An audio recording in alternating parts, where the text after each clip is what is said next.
Okay, I think I have it figured out this time. I have to split the screen with Vimeo so you can still see my face, while I still have most of it being recorded as large as I can in full screen on my main monitor.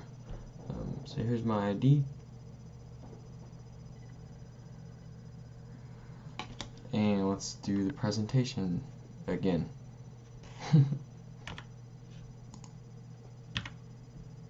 Okay, retention rates. This PowerPoint coincides directly with my paper, so let's delve into it. What is retention?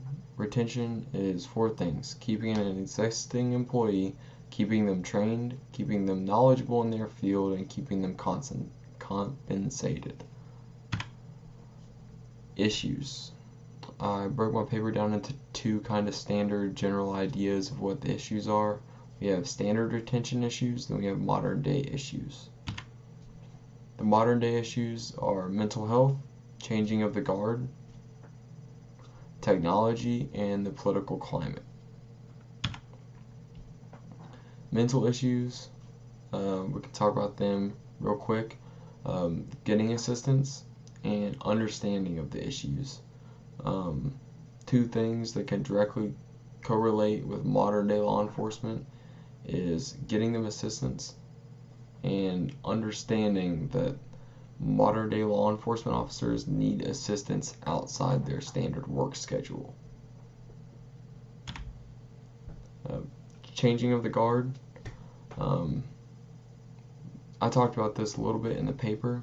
There are a lot of negative emotions and feelings from people in past generations compared to modern law enforcement, and they tend to have a negative attitude on modern law enforcement, bad interactions with citizens or civilians, and old habits. They always like to say, well, back in my day, or they tell you something that they used to do that is definitely not okay to ever do, but they used to do it previously. I said in the paper, this is sort of a double-edged sword. I don't necessarily view it as a bad thing.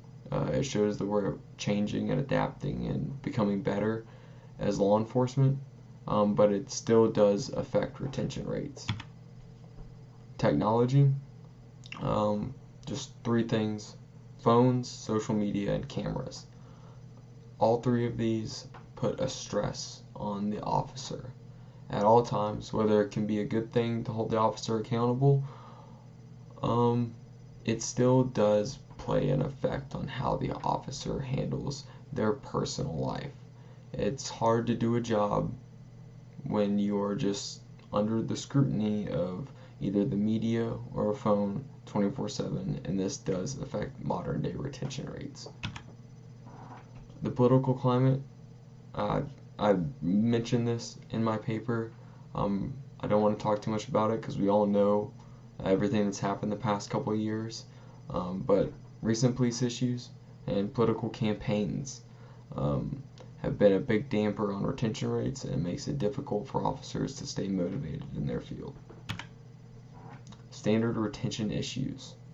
This is all the standard retention stuff. It could be applied to law enforcement, in this case it is, and any other sort of career in life. And you have 3 things that I'd like to go over: moving onward and upward, pay, and job complications. Moving onward and upward, we see that a lot with the kind of entry-level law enforcement. They're always looking for new opportunities. They use training to get themselves in better positions, and they take advantage of funding. This all affects retention rates, though it's not necessarily a bad thing for the law enforcement officer. Pay, this would be a negative side. And this doesn't necessarily just affect the officer, this is law enforcement as a whole. There's not as much funding. Education is harder to come by, and the number of positions in certain areas are limited to either both of these or one of them. Job complications. This can be summed up as just working as a law enforcement officer in general.